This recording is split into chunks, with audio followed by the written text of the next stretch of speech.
what is it like to be a parent after leaving Mormonism or Christianity in general? A crazy time. I'm laughing because it's hard. To be a parent. It's hard to be a parent, period. But this adds another couple layers of complexity and difficulty to to the this scenario. So just laughing. Just laughing. We have 6 children, and we raised the first 5 completely in the gospel. All of them were baptized at age 8. All of them, well, the first 3, they were 15 and 14 when we left. So our children are now 20, 18, 16, 15, 13, and then Emberly would be 5. But Emberly died 3 years ago. So we raised them to the best of our ability with the Mormon dogma and doctrine, with all the things. We had family home evening every week. We had scripture study and prayer every night. Prayed at every meal. Father's blessings. Every school year. Priesthood blessings every time we're sick or not feeling well or stressed or whatever. We had everything figured out. We had all the answers. We had a structure, it was very structured. Yeah, that's the benefit that, Mm-hmm. Yeah, I loved that about the church. Like, we didn't have to question what to do or what to do. Hey, here's the curriculum on how to be a parent.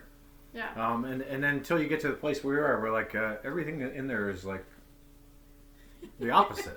It's the opposite, right? It's the opposite. It's literally teaching people to conform and not be who they are. Exactly. And I think not even just Mormonism, but parenting in general. A lot of times, parents are trying to live vicariously through their children. They're creating trophy children, or they're doing everything in their power to have their child have the best shot or the best benefits or whatever. And it's like subconsciously projecting your own insecurities, beliefs. Yeah, or wanting to make it better for their children because their life wasn't as good as they wanted it to be, or whatever that may be. And for me, it was like, I was a very perfectionist kind of mom. I was a Molly Mormon, if you'd say. Always wanting to make sure that I was nurturing the children, loving them, and also pushing them to be the best that they could be. I remember distinctly one of our daughters came home from school one day when she was in 2nd grade, and she was so afraid to show me her report card, like terrified. And I was like, why? What's going on? What's wrong? She had 1 B, and she was so scared to show me because I expected straight A's, especially in elementary school. That was too easy. Sure. How dare you not be smart enough or work hard enough? And I wasn't like mean, but I was pretty demanding, and I had expectations that were like up to here of like who I expected my children to be, because that's who I was.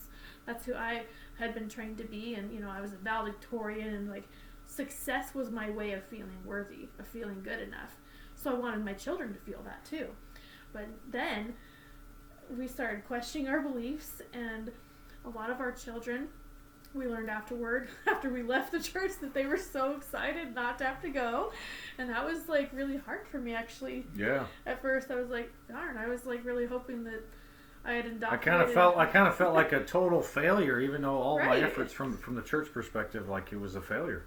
Yeah. Like you and your kids don't didn't do a good enough job. Your kids don't even want to go to church. You got to force them to remember to pass the sacrament, to wear a tie, and so the aftermath is it's been challenging. It's definitely interesting. Like for me, the biggest thing, like the space that we're in now, the space that we've been in since we left for the most part, is like there's nowhere there's not like a destination you need to get your child to. It's like the church, you're trying to get your child to serve a mission. You're trying to get your child to go to the temple and get married. You have these specific milestones. Which, even go to college. Yeah, and go to college. And we did. Exactly. We deconstructed even just capitalistic society that we live in, just Western society and the ills and fails, and that's a totally different video. And being entrepreneurs, we've also deconstructed this idea that you have to go to college. Like we're seeing YouTubers and influencers and people making way more money than it's college. Just like religion, it's a major, massive business.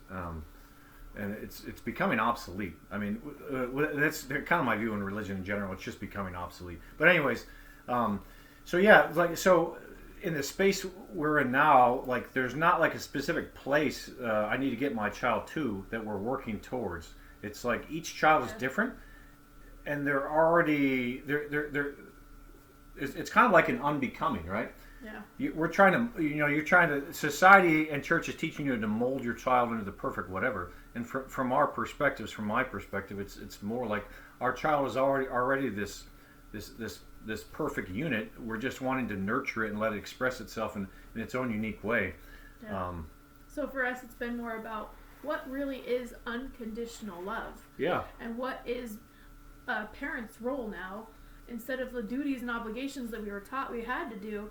What can we do to help support our children in becoming who they want to be? And, we've read books from Dr. Shefali about conscious parenting or the awakened family, and they're beautiful and helpful. And I think it's been difficult at times, obviously, to accept our children exactly who they want to be and what they want to do. We have one child that's in the LGBT community, and that was difficult at first when I was in the Mormon box. And it was my major shelf breaker. Like, for me, I couldn't understand how we could judge these beautiful people, knowing my child. and knowing they hadn't chosen this, knowing they weren't like doing this to be disobedient or rebellious. It wasn't something they even really wanted. Right.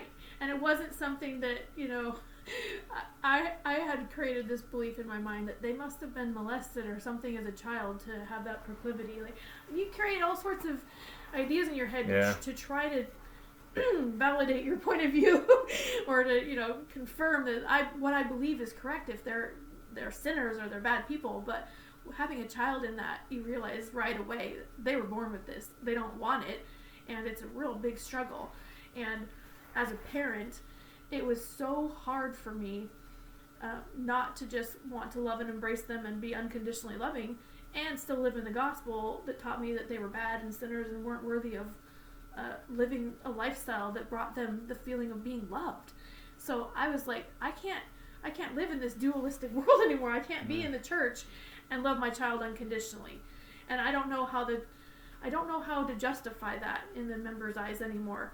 It's basically the same as like, we have this all-loving God who loves us unconditionally all the time, and yet we have to do all these things in order to be worthy of Him and live with Him again. It doesn't make sense if you understand just the nature of what unconditional love really is. And what parenting really is. Exactly.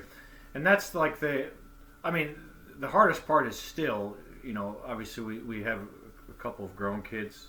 One of them's out of the house, one of them's still in the house, but it's like there's not a roadmap, and letting go of the need to control. I guess whether you're in the church or out of the church, that's still a parenting, challenge. Is you want to control your kids.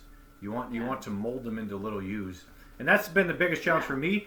My kids just aren't like me. I have very strong personality and traits, and my kids are nothing like me. And I can't make them like me, and I can't judge them because they're not like me, and I can't be in this space where I expect certain things of them because they're not like me. So it's an interesting space to navigate, but we can love them and absolutely support them where they are. And that's something that I think we've done a good job at after leaving the church, is just truly embracing unconditional love, truly accepting and embracing and allowing our children to show all of their colors, to be who they came here helping to be. them feel safe. Safe, yes. Obviously that's sometimes my challenge as a dad, as a father, just as being from the space of being a very masculine person in nature, is having 5 girls and 1 boy, helping my daughters feel safe, and so it's definitely been a learning process. But parenting is hard in and out of the church, but it's just being okay without having a roadmap now. It's being okay, recognizing, I'm not going to judge my job as a parent based on how they turn out. It really has very little to do with it. That's a huge one. And I think another huge one is, because we have so many daughters, is empowering them. I wouldn't say that I'm full-blown feminist, but I'm absolutely about empowering women. Sure, absolutely. To have autonomy over our bodies, to literally make the choices that are, we're just as good as men. Like, we have so much to offer and bring to the table, and empowering our daughters and our son to really recognize their worthiness, their wholeness, their love, their perfection of who they are, and to also show them, these are the options. You can go so many different ways, Sure. and you're capable of doing whatever you believe in, and we will support you 100%. And that can be hard when they're making choices that very hard. maybe don't align with what we would have chosen for exactly. them. Like not going to college or exactly. like choosing to just go work at a 9-to-5 little job, minimum wage job, and okay, if that's what brings you joy and makes you feel like the most fulfilled version of yourself, absolutely. And I think it's just part of the learning process of getting your feet wet doing something to realize, hey, maybe that's not what I want to do for the rest of my life. And that's kind of the challenge with the church. It's like you're so constrained and there's so much conformity going on. You can never really explore those options at that age. You can never really explore outside of what you've been told to do and outside of like what your duty is. What you could do and what you could be. Like what would you have done if you didn't go on a mission? Like what I wouldn't do to kind of go back and I love my mission, but just the idea that you have to do something, like it just creates a significant amount of discord, like sometimes within you, because that's not necessarily who and what you are, and not really what you would want to do if you had a choice. Yeah, and we didn't even recognize that discord. No, we didn't recognize we were so that. Indoctrinated. So, but I think now, like as parents of like all these children, I think for me I sometimes question what would I have been like if I didn't want to have kids. Like if I had the option of not making that what my would life? Yeah. What would life be like if like I wasn't like forcing you or feeling like pressure? Hey, we need to have kids because that's what the prophet told us to do. The prophet told us we had to multiply and replenish the earth, so that's what we did. Bang, bang, bang. Right out of our marriage, we got pregnant within like 3 weeks, and we've been parents since we've been married. We just hit our 21st It was just anniversary. our duty. That's what we did, and I sometimes wonder now, like, what would that have been like if we had a couple of years to just like be us and to be newlyweds without kids on the way. It would have been different. And now I see our children, who most of them have expressed to me that they don't want to have kids. And that's really hard for me to accept because I want grandbabies. I love babies. Sure. And I looked forward to grandparenting because I hear that that's so much better than being a parent, because you don't have to raise them and do all the things, but you just get to enjoy them. Yeah. So now I'm like, my kids are being able to explore that reality and try new things and go places and do things that we never had the opportunity. Like we might have if we had been rebellious. Sure. But we weren't. We were straight arrows. We didn't question anything. So now we're exploring that as adults. Sure. In our marriage, we're trying new things and we're exploring things together, and it's really fun. It's definitely we often fun. wonder, like, what would that have been like to have had that freedom as a child? And so now we're giving that to our children, and it's hard. I think that freedom is everything. It really is, and I'm trusting. Again, my experience hasn't shown this yet, but I'm trusting that we have no proof that it's gonna work out in the long run. I think what matters most is that we have a relationship with each of our children where they feel safe, where they can tell us who they are or what they want, and they feel loved and supported no matter who they become. That we have their back, that we're here for them. We may not agree with what they want to do, but they know that doesn't matter. We'll still love them. Yeah. Always. And I think that was, for me, one of the big shelf breakers with the church was that God didn't see us that way. He didn't parent the same way that I feel is unconditional. And, absolutely. That's well, not let us know what your experience has been as parents, or what your tips and your advice would be to people who have gone through a faith transition. I know for a lot of you, like some of what we've said. Sorry to interrupt you. Some of what we've said might be triggering because maybe you're still trying to make them who you want them to be. And yet when you're consciously aware and allowing them to be aware of who they are, you got to rip away that Band-Aid. If you can finally disassociate your worth and your merit and as a parent from what they do and how they turn out, that's everything. Like, see, that's the biggest thing for me. It's like it is just recognizing and realizing and feeling viscerally like how they turn out has very little to do with me. And it's just culturally we're shamed into trying to make our kids do things and conform culturally, not just within the church. Be something. And be something, or get a high paying job, or be good kids. Like I just realized how much that's all just cultural programming. It doesn't really have. Kids are going to be kids. They're going to be who they are, independent of how you parent them. Yeah, and any parent of a kid who's in the LGBT community, any parent can tell you like, well, maybe not any parent, but those of us who are awakened and conscious of it, we can say honestly that we did our best to indoctrinate our children to be straight arrows, to not be gay, to not be trans, to not do all those things. So it's our fault that, Yeah, and somehow they were anyway. We couldn't, no matter how hard we tried, because we were so adamant about, being obedient to the gospel and doing all the right things, and they did it anyway. And as a parent, that can be like a slap in the face. Like, I didn't do my job well enough, I failed. But honestly, stepping away from that and saying, oh my goodness, I did the best job that I could by allowing my child to be who they are without judging them as wrong or bad, but without shaming them for not becoming who I thought they should be. And I don't think anything, I love my children so much now, and I'm so proud of them. I'm so proud of the one who is outside of the box of, who's not cisgender, or not straight, and who is literally like able to break the barriers and show me just so much confidence in who they are, something that I don't think I ever had until now. Sure.